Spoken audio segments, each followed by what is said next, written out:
না, আ আ আ না, এ হতে পারে না। লাল হিরে চুরি হয়ে যাচ্ছে। না, যেভাবেই হোক এই লাল হিরেকে রক্ষা করতেই হবে। এই বলয় বেশিক্ষণ লাল হিরেকে বাঁচাতে পারবে না। রানীমাকে আক্রমণের কথা জানাতে হবে, এক্ষুনি জানাতে হবে।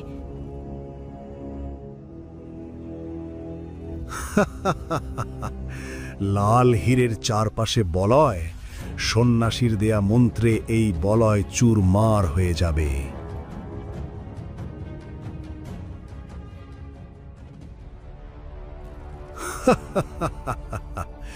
কেউ আমার হাত থেকে এই লাল হীরেকে বাঁচাতে পারবে না।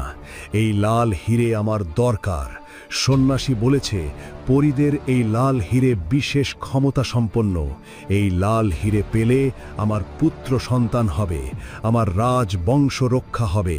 আমি সবাইকে শেষ করে দেব, কিন্তু এই হীরে আমার চাই চাই।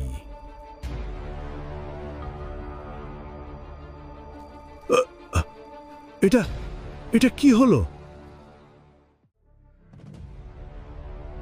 থামো জলদ্বীপের রাজা, তোমার লোভের আজকে এখানেই সমাপ্তি। এই হীরে আমি নিয়েই ছাড়ব, কেউ আমাকে আটকাতে পারবে না। তোমার স্বার্থের জন্য আমাদের রাজ্যে রক্তপাত হবে কেন? এই হীরে আমাদের রাজ্যের প্রাণ, তোমার মতো লোভীর জন্য নয়। ফিরে যাও, নইলে আমার আলো তোমাদের সবাইকে গ্রাস করবে।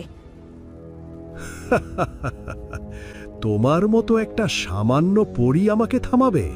আমার সৈন্য সামন্ত দেখেছ? তোমার আলো আমার ক্ষমতার কাছে তুচ্ছ। লোভী রাজা, তুমি শুধু লোভীই নও, তুমি অহংকারীও। সৈন্যরা, ওকে শেষ করো। কোথায় তোমার সৈন্য সামন্ত? সবাই পালিয়েছে দেখো। তাতে কি, তোমার মতো পরীকে পরাস্ত করতে আমি একাই যথেষ্ট। লোভী রাজা, ভালোই ভালোই চলে যাও, তা না হলে তোমার শরীরে এক বিন্দু রক্তও থাকবে না। আমি ছাড়ব না। যে করেই হোক ওই হীরে আমার চাই চাই।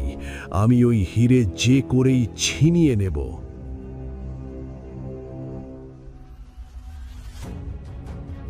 আলোকলতা, রানীমা, দারুণ দেখিয়েছো আলোকলতা। আজ যদি তুমি সময় মতো না আসতে, তাহলে যে আমাদের কি হতো। আলোকলতার জন্যই আমরা আজ বেঁচে গেছি রানীমা। লাল হিরেও সুরক্ষিত আছে। আলোকলতার শক্তি আর সাহসের তুলনা হয় না। আমাদের মধ্যে সবচেয়ে শক্তিশালী পরী আলোকলতা, এটা স্বীকার করতেই হবে। সাহসই বড় শক্তি। সাহস করে অনেক কঠিন কাজও করে ফেলা সম্ভব। আলোকলতা ঠিক বলেছে, আমাদের সাহস নিয়ে বেঁচে থাকতে হবে। এই লাল হিরেকে যে কোনো মূল্যেই রক্ষা করতে হবে। এই লাল হিরে যতদিন থাকবে, পরিরাজ্য ততদিন টিকে থাকবে। লাল হিরে না থাকলে আমাদের রাজ্যে আমাদেরই লুকিয়ে থাকতে হবে। আমরা অরক্ষিত হয়ে যাব। লালপুরীর মৃত্যু খুবই দুঃখজনক। সামনে এমন মৃত্যু আর কখনোই কাম্য নয়। না রানীমা, এমন কিছু হলে আমরা সবাই মিলে লড়ব।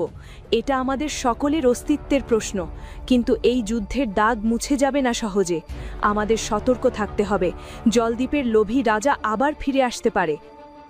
হ্যাঁ, সবাই খুব সাবধানে থাকবে। পরিরাজ্য ছাড়া অন্য কোনো জায়গায় যেন তোমাদের পা না পড়ে।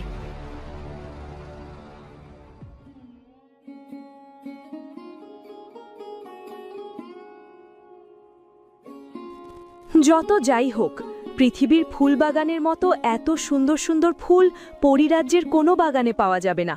কিন্তু রানীমা যে নিষেধ করেছেন।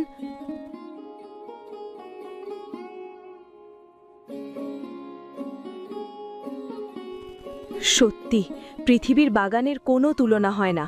আমি সাবধানে থাকব, তাহলেই হবে।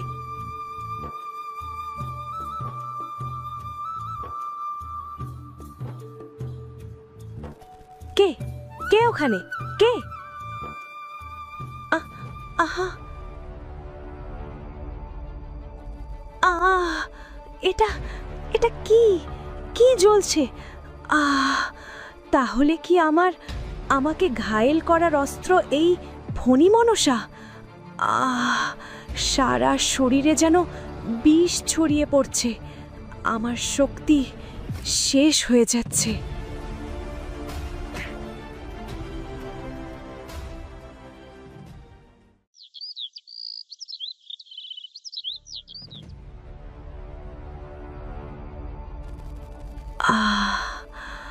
আমার আমার এমন লাগছে কেন? কে কে তুমি? আমি তুমি কে? এখানে কেন এসেছো? এই বাগানে তো আগে কখনো মানুষ দেখিনি। তুমি কি জলদ্বীপের গুপ্তচর?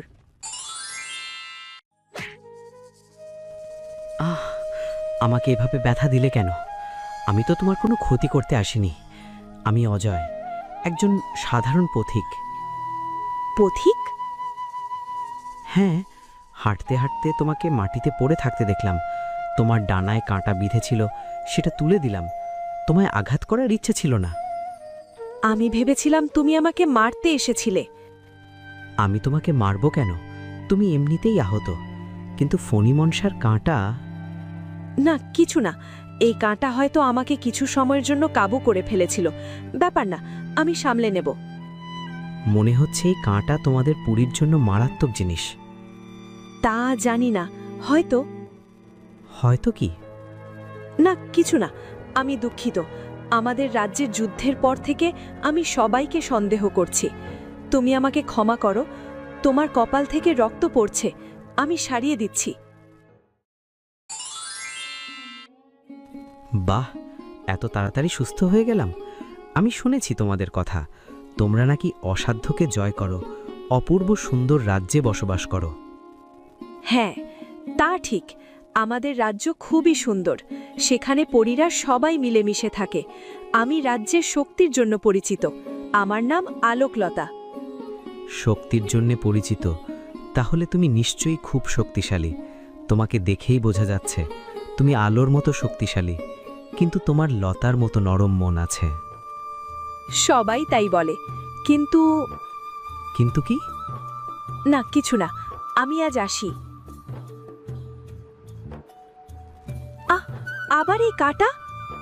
আমি বুঝতে পেরেছি, এই কাঁটাই তোমার দুর্বলতা। একমাত্র ফণি মনসার কাঁটার আঘাতেই তুমি কাবু হও, তাই না? তুমি ভয় পেও না। আমি তোমাকে যেখানে যেভাবে পারি এই কাঁটার আঘাত থেকে বাঁচাবো। তোমার ওপর কোনো কিছুর আঁচ আসতে দেব না, আলোকলতা।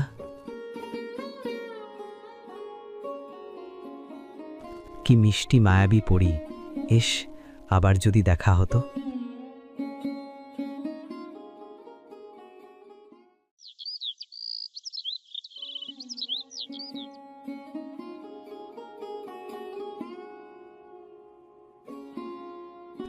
আরে, ফণি মনসার ঝোপটা গেল কোথায়? আমি ঝোপটা তুলে ফেলেছি। তুমি? হ্যাঁ, যাতে তুমি নিশ্চিন্তে নির্ভাবনায় উড়ে বেড়াতে পারো। আমার জন্য কেউ কখনো এত ভাবেনি। আমি এতদিন জানতাম মানুষ শুধু লোভী হয়, নিজের স্বার্থই ভালো বোঝে। অন্যের জন্য এরা কখনো কিছু করে না। কিন্তু তুমি আমার ধারণা বদলে দিয়েছ। আর আমি তোমার পাশে সারা জীবন থাকতে চাই, কখনো বদলাবো না। ফণি মনসার কাঁটাকে কখনো তোমাকে আঘাত করতে দেব না। আমার সাথে থাকবে? হ্যাঁ, থাকবো। আমাকে বিয়ে করবে? আমার সাথে নতুন জীবন শুরু করবে? আমি তোমাকে কখনো কষ্ট পেতে দেব না। হ্যাঁ, করব। আমি চিরকাল তোমার পাশে থাকব। তুমিই আমার আলো।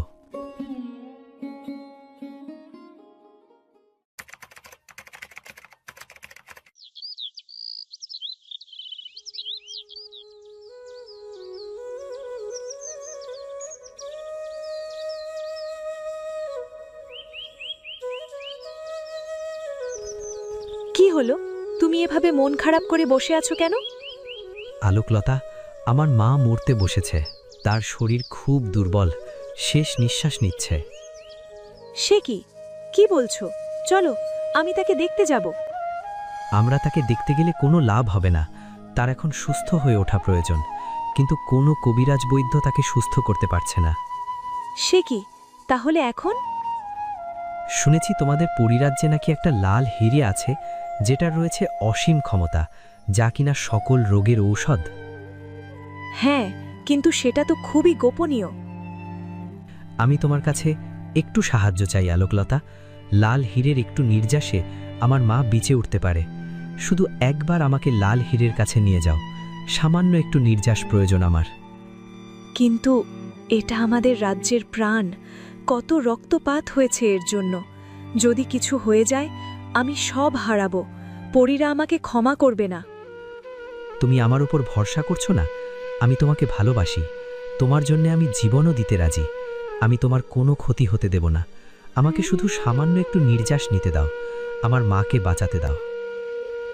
ঠিক আছে, চলো, কিন্তু মনে রেখো শুধু সামান্য নির্যাস নেবে, আর কিছু না।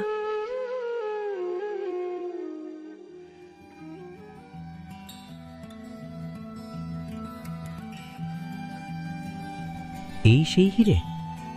হ্যাঁ, তুমি জলদি তোমার কাজ সারো, এখান থেকে আমাদের তাড়াতাড়ি যেতে হবে।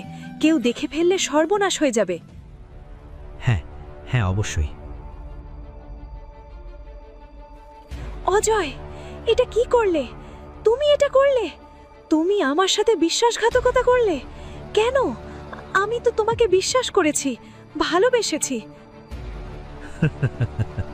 শিখে নাও ছোট পরী, কখনো কাউকে বিশ্বাস করতে হয় না। আমি জলদ্বীপের মন্ত্রীপুত্র অজয় কুমার। রাজাকে এই হীরে দিয়ে আমি অর্ধেক রাজত্ব পাব। এই হীরে আমার বড় প্রয়োজন। আমি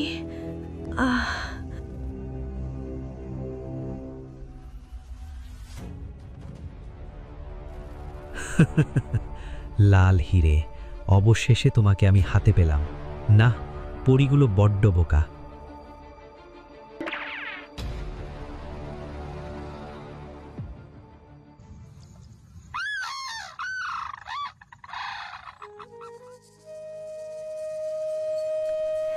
রানীমা, বিশ্বাস করুন, আমি বুঝতে পারিনি।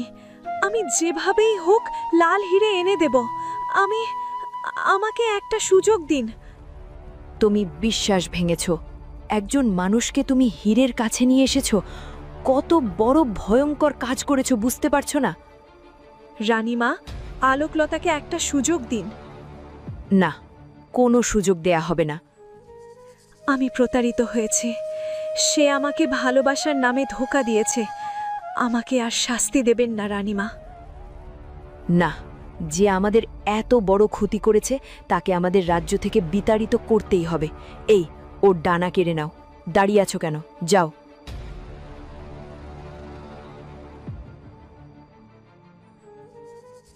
ওকে রাজ্য থেকে বের করে দাও। তুমি আজ থেকে নির্বাসিত।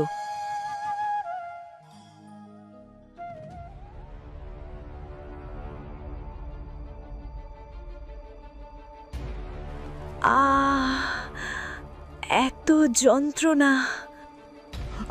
এত চিৎকার করছো কেন? শান্ত হও। মেয়েটার টাকার থলিটা দেখে মনে হচ্ছে তাতে অনেক টাকা। যদিও আমাকেও টাকা দিয়েছে, তাতে কি, থলিটা হাতিয়ে নিতে হবে।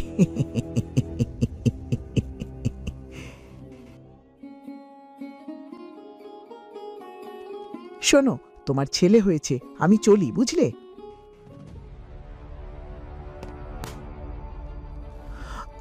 এ কি ছেলে? জন্মের পরপরই মারছে। এটা শয়তান, বাঁচাও। তুই তো দেখছি সত্যিই অসাধারণ। তোর শক্তি পরীর মতো, কিন্তু শরীর তো মানুষের। তোর নাম বীর। তুই আমার বীর সন্তান, তুই আমার আশা।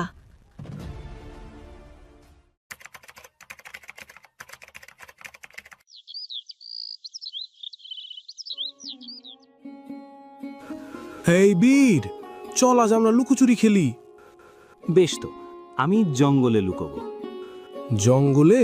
ও বাবা, ওখানে বার আছে।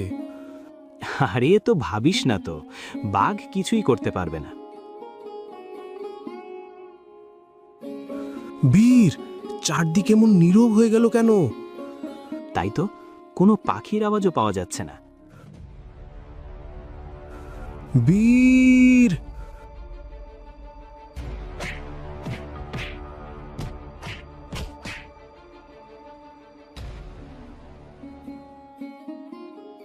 বীর, তুই কি ভীষণ শক্তিশালী? একটা বাঘও তোর কাছে কিছুই না। আমি ভয় পাই না, সাহস নিয়ে কাজ করি। সাহস খুব চমৎকার জিনিস, এটা অনেক সমস্যার সমাধান করে দেয়।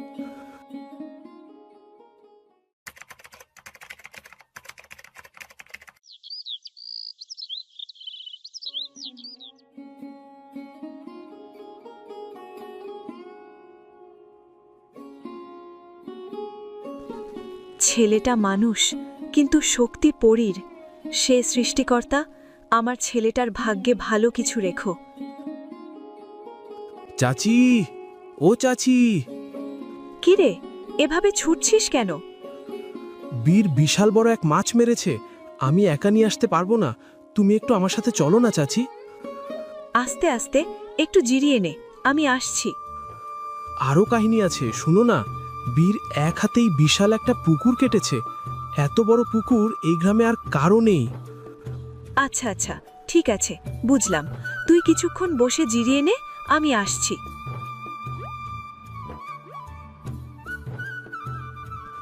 বুঝলাম না, বীরের তো সব অদ্ভুত কাজকর্মের বর্ণনা দিলাম, চাচি অবাক হলো না কেন?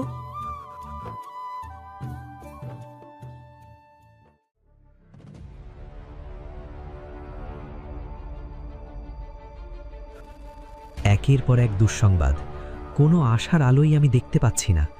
এবারও রানীর কোনো পুত্র সন্তান হলো না। আলোকলতাকে বোকা বানিয়ে লাল হিরে নিয়ে আসার পরপরই রাজা মৃত্যুবরণ করেন। রাজার কোনো উত্তরাধিকার না থাকায় আমিই রাজা হই। বিয়ে করি একজন রাজকুমারীকে, কিন্তু আমার ঘর শূন্য, আমার কোনো পুত্র সন্তান নেই। মহারাজ, কি খবর এনেছ সৈন্য? বলো, কি বলেছে রাজসন্ন্যাসী? মহারাজ, সন্ন্যাসী বলেছেন সেই হিরে তার আসল জায়গা থেকে এখানে আসার কারণে শক্তি হারিয়েছে, তাই এ রাজ্যে কোনো পুত্র সন্তান জন্মাচ্ছে না। শক্তি ফিরে পেতে হলে একজন পরীর রক্ত প্রয়োজন। পুরীর রক্ত? আচ্ছা বেশ, সৈন্য, যুদ্ধের প্রস্তুতি নাও। আজই পুরী রাজ্যে আক্রমণ করব।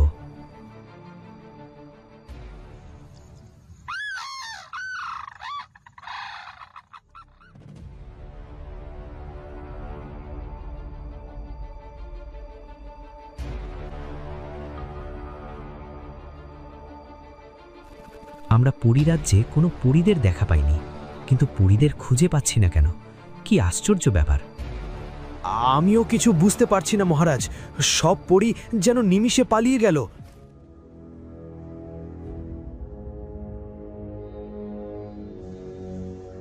চুপ, এদিকে এসো।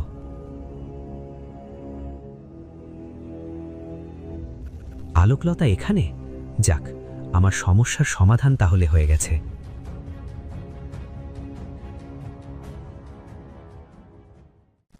কে কে ওখানে? নীলপরি, তুমি? চুপ, শব্দ করো না। আমি নিজেকে জাদুর জালে সুরক্ষিত করে এসেছি, যাতে কেউ আমাকে দেখতে না পায়। আমি এখানে বেশিক্ষণ থাকতে পারবো না। কি হয়েছে? রাজা অজয় আমাদের রাজ্যে আক্রমণ করেছে। তার পরীর রক্ত চাই। আমরা নিজেদের জাদুর জালে সুরক্ষিত করে রেখেছিলাম দেখে আমাদের সে খুঁজে পায়নি। কি বলছো? হ্যাঁ আলোকলতা, তুমি কিন্তু সতর্ক থেকো। আমি চলি। কি ভয়ঙ্কর! ওই প্রতারকটা পরিরাজ্যে আক্রমণ করেছে। সব আমার দোষ। আমি আমি মা, তুমি পড়ি? তুমি আমার কাছ থেকে এত বড় সত্য কেন গোপন করলে? বীর, তুই এখানে? আমি তোমাকে পানি তুলতে সাহায্য করতে এসেছিলাম। নীলপরীকে দেখে ওখানটায় দাঁড়িয়েছিলাম। নীলপরী আর তোমার সব কথাই আমি শুনেছি। তুমি এত বড় সত্য আমার কাছ থেকে কেন গোপন করলে মা? বীর, হে সৃষ্টিকর্তা, এখন আমি কি করব? বীরের শরীরে পরীর শক্তি, তাই বীর নীলপরীকে দেখতে পেয়েছে। কিন্তু ওই প্রতারকটা বীরের বাবা। এই পরিচয় আমি বীরকে জানাতে চাই না। না!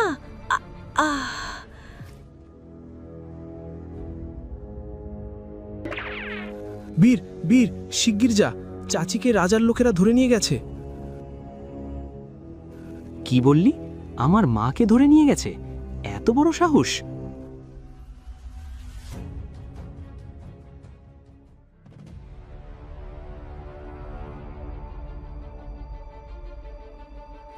তাহলে আবার দেখা হয়ে গেল আলোকলতা। তুমি আমাকে ধরে এনেছো কেন? ছেড়ে দাও। তোমার রক্ত দিয়ে লাল হীরের শক্তি ফিরিয়ে আনব।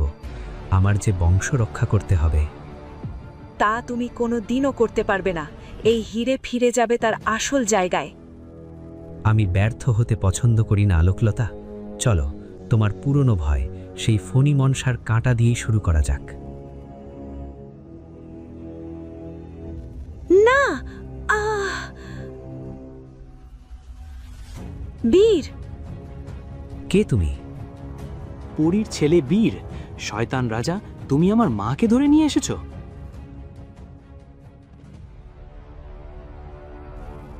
বাহ, এ তো আসলেই বীর। আলোকলতা, ও আমাদের সন্তান। বাবা, তুমি আমার বাবা? আমাদের সন্তান, আমাদের বীর। হ্যাঁ, ও আমার ছেলে বীর। কিন্তু তোমার মতো একটা প্রতারক বীরের বাবা হতে পারে না। তোমার শুধুমাত্র ওই লাল হীরের প্রতিই লোভ। লাল হীরের জন্যই তো তুমি আমার সাথে প্রতারণা করেছিলে। তুমি লাল হীরে নিয়েই থাকো। প্রতারণা?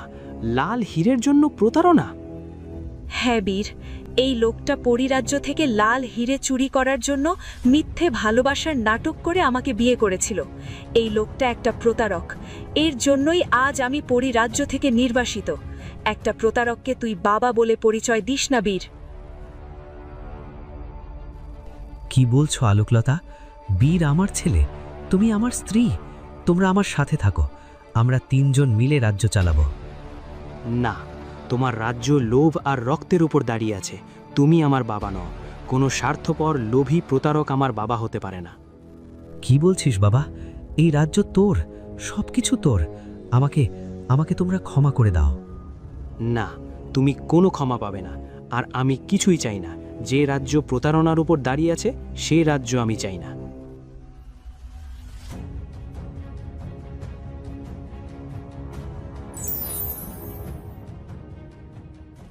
এই হীরে ফিরে যাবে তার আসল জায়গায়, পরিরাজ্যে।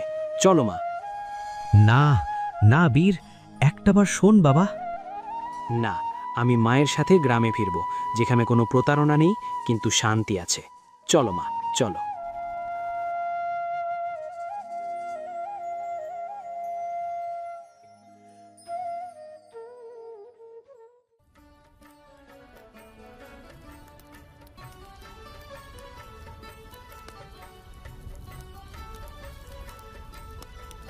কি গো, আজ বাজারে যাবে না? ঘরে তো রান্না করার মতো কিছুটি নেই। বাজারে না গেলে যে না খেয়ে থাকতে হবে। গিন্নি, হাতে তো একটিও টাকা নেই। কি নিয়ে বাজারে যাব বলো তো? আজ একটু কষ্ট করে চালিয়ে দাও, কাল দেখব কিছু করতে পারি কিনা। সৃষ্টিকর্তা যে কবে আমাদের দিকে একটু মুখ তুলে তাকাবে কে জানে। দুজনেই সংসার, আর তারপরেও টানাটানি কখনো শেষ হয় না। বুঝলে গিন্নি, আমাদের কপালটাই খারাপ। এত কষ্ট করি, কিন্তু কোনো কিছুতেই আমাদের কপাল ফেরে না। আমাদের ফাটা কপালে কোনো কিছুই বোধহয় বাঁধবে না গো, কোনো কিছুই বাঁধবে না। ওগো, হতাশ হইও না। দেখবে সৃষ্টিকর্তা একদিন আমাদের কপালেও সুখ লিখবেন। সেই দিন আমাদের আর কোনো কষ্ট থাকবে না। কে জানে সেই দিন কখনো আমাদের জীবনে আসবে কিনা।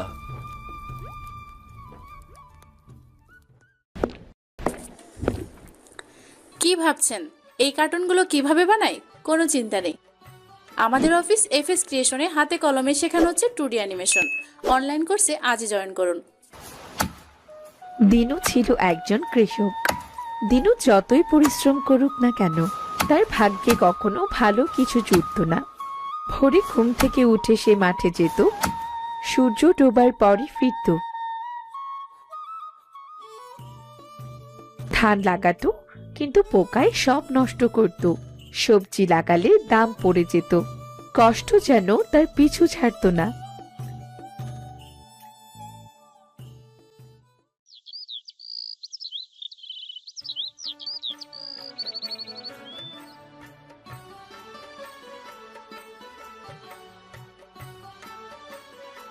কিরে দিনু, তোর ধান গাছগুলো এমন নেতিয়ে পড়েছে কেন রে? ধান গাছগুলোকে তো মনে হয় তুই যত্নই করিস না, কোনো প্রাণী তো নেই রে। কে জানে, যত্ন করি রে, যত্ন করি।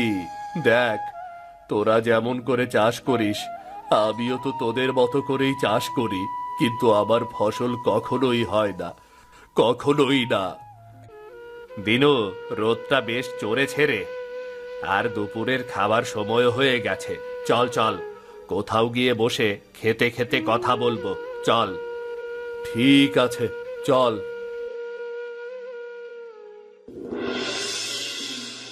দুপুরের রোদে মাথা ছিমিয়ে এলো। দুজনে একটা পুরনো বট গাছের নিচে বসে রুটি খেতে লাগলো। খেতে খেতে দুজন কথা বলতে লাগলো। আচ্ছা দিনু, বলতো তোর অবস্থা দিন দিন এত করুণ কেমন করে হচ্ছে? খাটাখাটনি তো আর কম করিস না, তাহলে তোর এমন অবস্থা কেন হলো বলতো? হাবু, মনে হয় আমার কপালটাই পোড়া, যত খাটি ততই ডুবে যাই।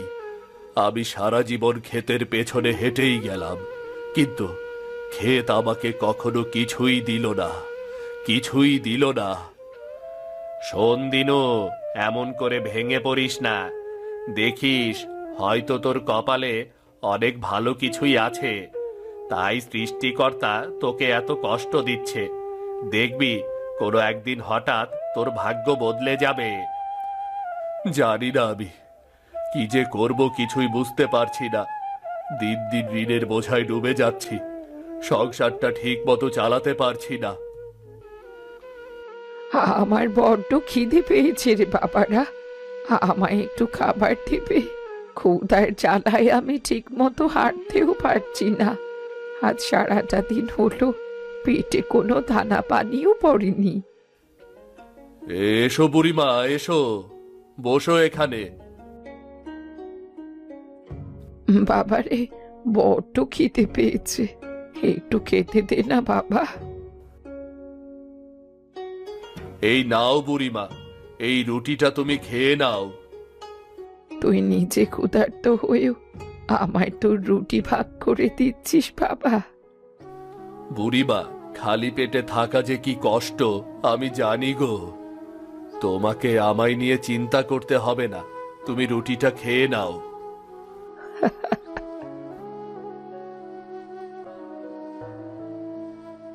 বুড়িমা মনে হয় খুবই ক্ষুধার্ত ছিল। আহারে, ভাগ্যিস খাবারটা তাকে খাওয়াতে পারলাম, না হলে কত কষ্ট হতো তার। কিরে বাবা, কি এমন ভাবছিস? ও কিছু না গো বুড়িমা, সামর্থ্য থাকলে তোমাকে আরো একটা রুটি দিতে পারতাম, কিন্তু যা দিয়েছিস তাতেই আমার পেট ভরে গেছে রে। তুই বড্ড ভালো মানুষ। আমি তো ফ্রিতে কারো কাছ থেকে কিছু নিই না রে বাবা। তুমি আবার আমাকে কি দেবে? তোমাকে কিছু দিতে হবে না গো। এটা এমন কিছু না, সামান্য একটা লাউয়ের বীজ। এই নে, ধর, এই বীজটা তুই রাখ। এই ফাটা কপালে কোনো কিছুই হয় না গো। পেঁপে গাছ কি আর হবে আমার কপালে? তবুও তুমি যখন দিচ্ছ, দাও দাও দাও, বীজটা দাও। একটা কথা মনে রাখবি বাবা, লোভ করলে সব শেষ হবে। লোভ কখনো কারো ভালো কিছু বয়ে আনতে পারে না। ঠিক আছে, তোমার কথাটা আমি মনে রাখবো গো বুড়িমা, সব সময় মনে রাখবো।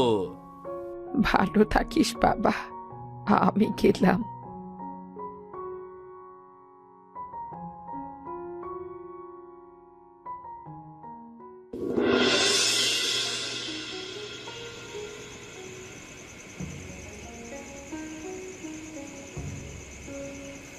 গিন্নি, আজ একটা বীজ এনেছি গো, এই নাও বীজটা। মাত্র একটা পেঁপের বীজ এনেছো?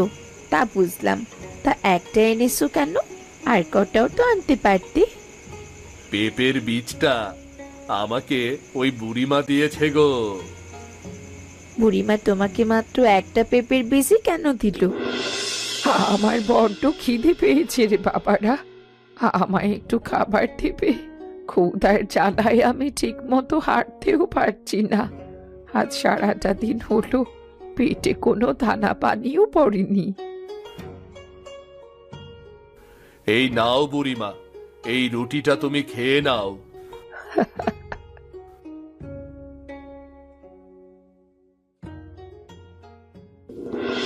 বুড়িমা যখন এত জোর করে দিয়েছে তখন কালেই বীজটা লাগিয়ে দেব।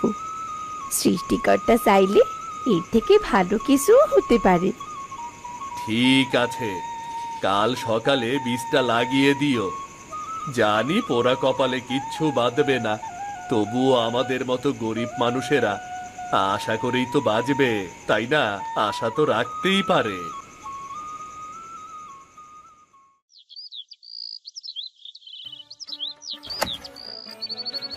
পরদিন দিনু তার বাড়ির পাশে লাগালো পেঁপে বীজটা।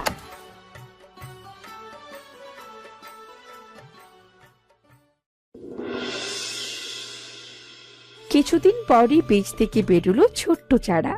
দিনু আর দীপা নিয়ম করে চারাটির যত্ন নিতে লাগলো। গাছটা যেন তাদের আশা হয়ে দাঁড়ালো।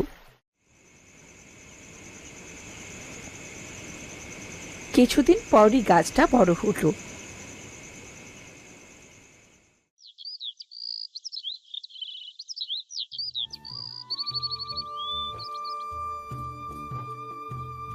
আর একদিন সকালে দীপা চিৎকার করে উঠল, হোগো হোগো, তুমি কোথায়?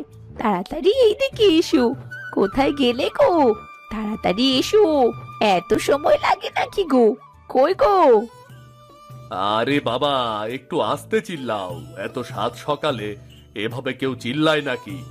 আর একটু হলেই তো আমার নিঃশ্বাস বন্ধ হয়ে যেত।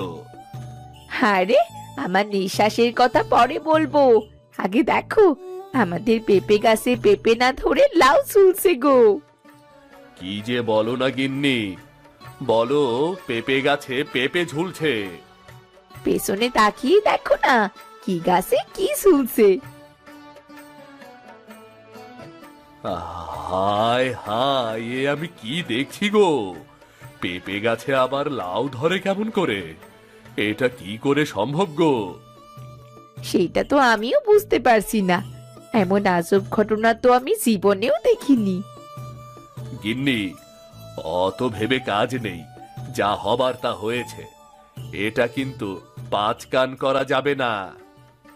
সেটা তো ঠিকই বলেছো, কিন্তু আর কোনো কিন্তু না। যাও যাও, দাটা আনো, লাউ দুটো কেটে হাটে নিয়ে যাই। যদি ক পয়সা হয় তবে তাই দিয়েই 1 সের চাল আনতে পারবো গো। আচ্ছা ঠিক আছে, তুমি দাঁড়াও, আমি দুটো লাউ কেটে দিচ্ছি।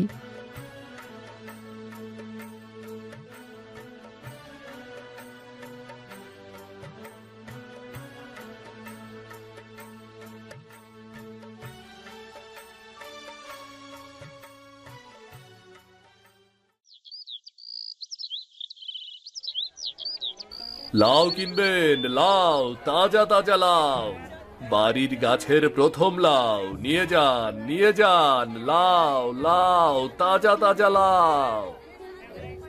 আরে কালু, তোর লাগানো গাছে আবার ফলও ধরছে, এইটা তো আজব ব্যাপার রে। না হইলে তো তুই যে গাছ লাগাস তাতে তো কোনোদিন ফলন হইতে দেখি না রে। আর ঠাট্টা করিস না রে কালু, যা যা যা যা যা, আমার লাউ বিক্রি করতে দে। হ্যাঁ, নে তোর লাউ। এই, তোর লাউ আমি কিনবো। হ্যাঁ, 2টা লাউ 100 টাকা দেবো, দিবি নাকি? 100 টাকা? আচ্ছা ঠিক আছে, নে নে নে নে নে নে। এই নে তোর লাউয়ের 100 টাকা।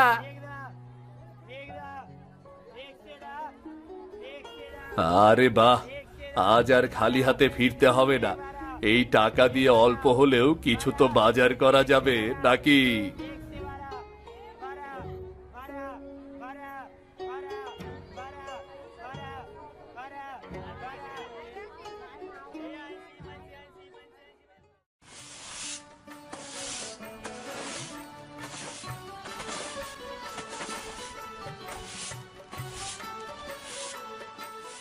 গিন্নি, দেখো আজ আর বাজার থেকে খালি হাতে ফিরিনি গো। দেখো দেখো, আজ বাজার নিয়ে এসেছি গো, বাজার নিয়ে এসেছি। ওগো কি এনেছো? 1 কেজি চাল, একটু ডাল আর একটু তেল। ও যা এনেছো আমি তাতেই খুশি। আজ তো আমাদের পেঁপে গাছে লাউ বিক্রি করে অন্তত দুবেলা খেতে তো পারবো। হ্যাঁ গো গিন্নি, তুমি ঠিকই বলেছ। এই পর্যন্ত কোনো গাছ লাগিয়ে সবজি বা ফল কোনো কিছুই তো আর বিক্রি করতে পারিনি। এজন্য আমাদের পেঁপে গাছকে একটু ধন্যবাদ জানানো উচিত, বুঝলে? হ্যাঁ হ্যাঁ, যাও যাও, জানিয়ে এসো। আমি ততক্ষণে রান্নাটা বসাই।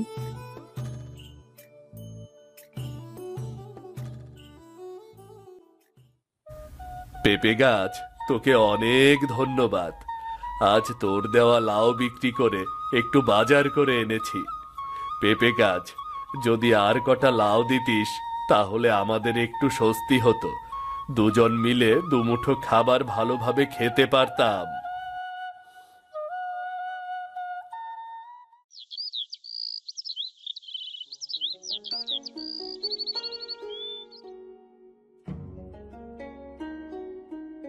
কি গো, কাল তো পেঁপে গাছের লাউ বিক্রি করে কোনো মতে দিনটা চলছিল, আজ কি করবে?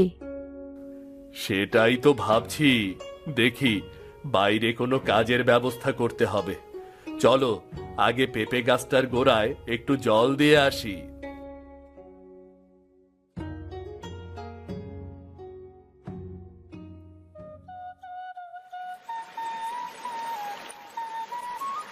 ওগো ওগো, দেখো পেঁপে গাছে 5টা লাউ ঝুলছে।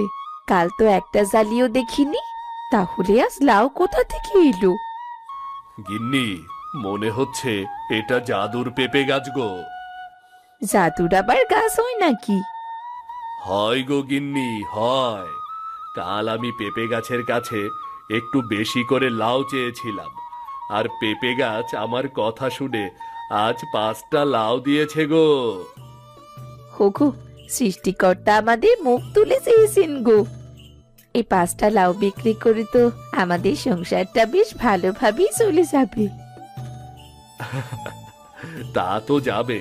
চলো গিন্নি, লাউগুলো কেটে দাও দেখিনি, বাজারে বিক্রি করে আসি। মাথার চিন্তাটা বেশ কম হলো গো।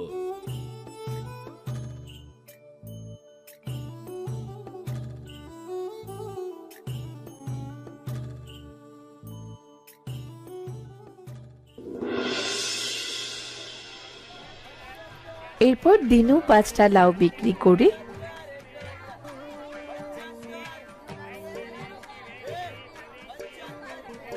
বেশ কিছু বাজার করে বাড়ি ফিরল।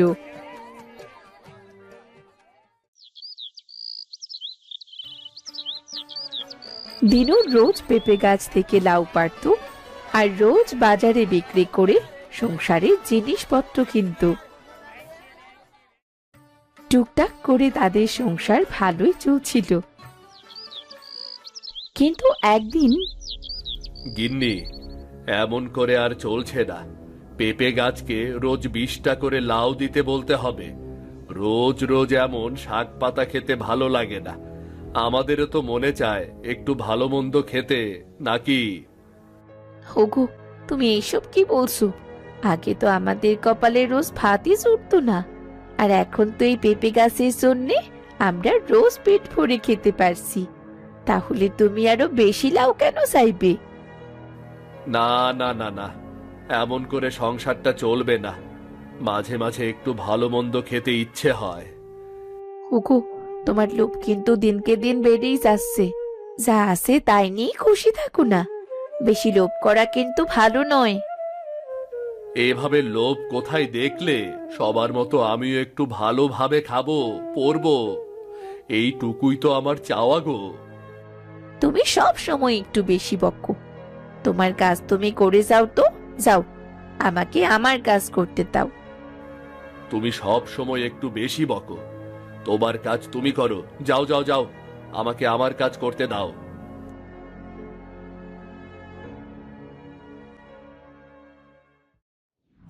পেঁপে গাছ, এত অল্প পেঁপে দিলে তো আমার সংসার চলছে না। আমাকে রোজ 20টা করে পেঁপে দিতে হবে। দিনুর মুখের কথা শেষ হতেই হঠাৎ চারপাশটা নিস্তব্ধ হয়ে গেল। বাতাস ছাড়াই পাতাগুলো কেঁপে উঠল, আর পেঁপে গাছ কথা বলে উঠল। কেন রে দিনু, এতদিন তো তোর 5টা লাউ এই দিন কেটে যাচ্ছিল, আজ হঠাৎ করে 20টা লাউ কেন লাগবে? পেঁপে গাছ, তুমি কথা বলতে পারো?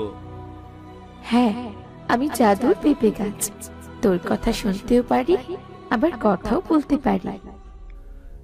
বেশ তো বেশ। শোনো পেঁপে গাছ, কাল থেকে আমাকে 20টা করে লাউ দিও দয়া করে, কেমন? আমি দয়ার বীজ থেকে জন্মেছি, আমি মানুষের মনের কথা শুনি। তোর চাওয়া দিনকে দিন বাড়ছে কেন রে? না মানে দুজনে একটু খেয়ে পরে তো বাঁচতে হবে। আমি শুধু বাঁচতে চাই, ভালোভাবে বাঁচতে চাই আমি। বাঁচার জন্য চাইলে দেব, কিন্তু কিন্তু লোভ করিস না। ঠিক আছে, ধন্যবাদ তোমাকে। এখন আমি গেলাম গো।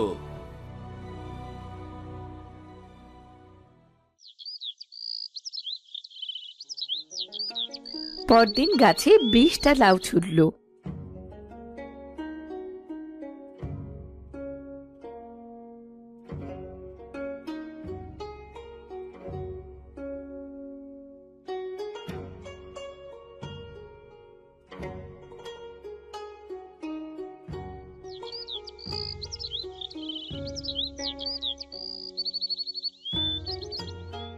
দিনু লাউগুলো বাজারে বিক্রি করে মাছ মাংস কিনে আনলো।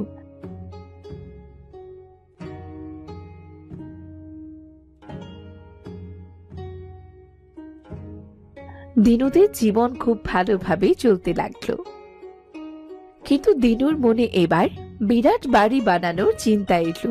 সে আবার গাছের কাছে গেল। পেঁপে গাছ, এই কটা লাউয়ে আমার সংসার চলছে না।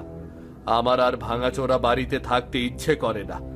আবার একটা বিরাট বড় বাড়ি চাই। কাল থেকে আমাকে রূপার লাউ দেবে, কেমন? ওগো ওগো থামো, লোভ করো না। আমরা দুজনে বিরাট বাড়ি দিয়ে কি করব? আমাদের তো আর কোনো অভাব নেই, আমরা তো আরামেই আছি। এখন আবার রূপার লাউ দিয়ে কি করবে তুমি? দিনু, তুই যে পথে যাচ্ছিস ওই পথ কিন্তু ভালো নয়। আমি কিছু জানি না কিছু। আমার রূপার লাউ চাই। তোমাকে কাল থেকে রূপার লাউ দিতে হবে।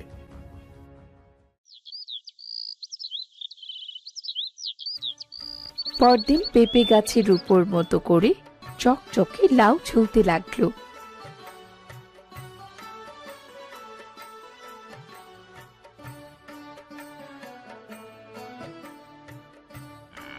রূপার লাউ বিক্রি করে দিনু অনেক সুন্দর একটা বাড়ি করলো, গোয়াল ভরা গরু কিনলো। দিনুর কোনো অভাব থাকলো না, কিন্তু দিনুর মনে তাও শান্তি লাগে না, কারণ দিনকে দিন তার লোভ বাড়তে লাগলো।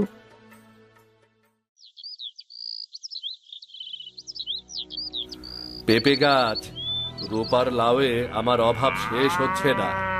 কাল থেকে আমাকে সোনার বীজ থাকবে এমন লাউ দেবে। আমার আরো টাকার দরকার। তোর আবদার তো দিন দিন বেড়েই চলেছে রে দিনু।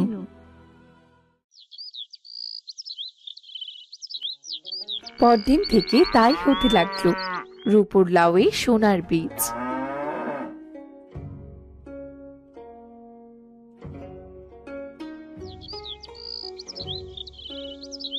এগুলো বিক্রি করে দিনু গ্রামের মধ্যে খুব ধনী একজন মানুষ হয়ে গেল।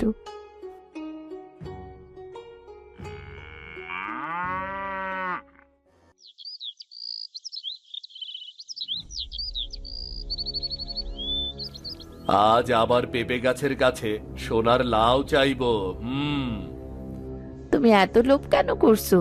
আমাদের যে সম্পদ আছে তা তো আমরা সারা জীবনেও খেয়ে শেষ করতে পারবো না। তুমি বরং গাছের কাছে আর কিছু চেও না, আর লোভ করো না। এবার তুমি শান্ত হও। তুমি চুপ করো তো। আমার আরো ধন সম্পদ চাই। আমি আরো বড় লোক হব। আমার সোনার লাউ চাই। আমি সবার থেকে ধনী হতে চাই। আবার আরো ধন সম্পদ চাই, আরো আরো। আমার কথা শোনো, আর লোভ করো না। দিনু দীপার কোনো কথাই শুনল না। সে আবার পেঁপে গাছের কাছে গেল। পেঁপে গাছ, কাল থেকে আমায় সোনার লাউ দেবে, সোনার লাউ চাই আমি। তোর লোভ কিন্তু দিনে দিন বেড়েই চলেছে, এর পরিণতি খুব ভয়ঙ্কর হবে। হয় সোনার লাউ দেবে, না হলে তোকে আমি মেরে জ্বালিয়ে দেব। কাল থেকে আমার সোনার লাউ চাই চাই।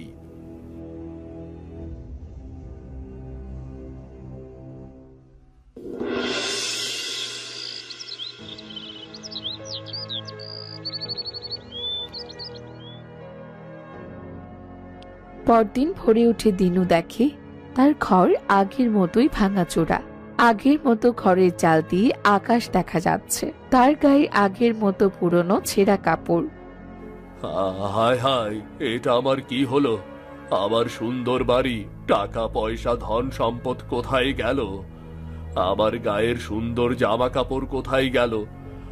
আমার এমন দশা কি করে হলো? কি করে হলো আমার এমন দশা?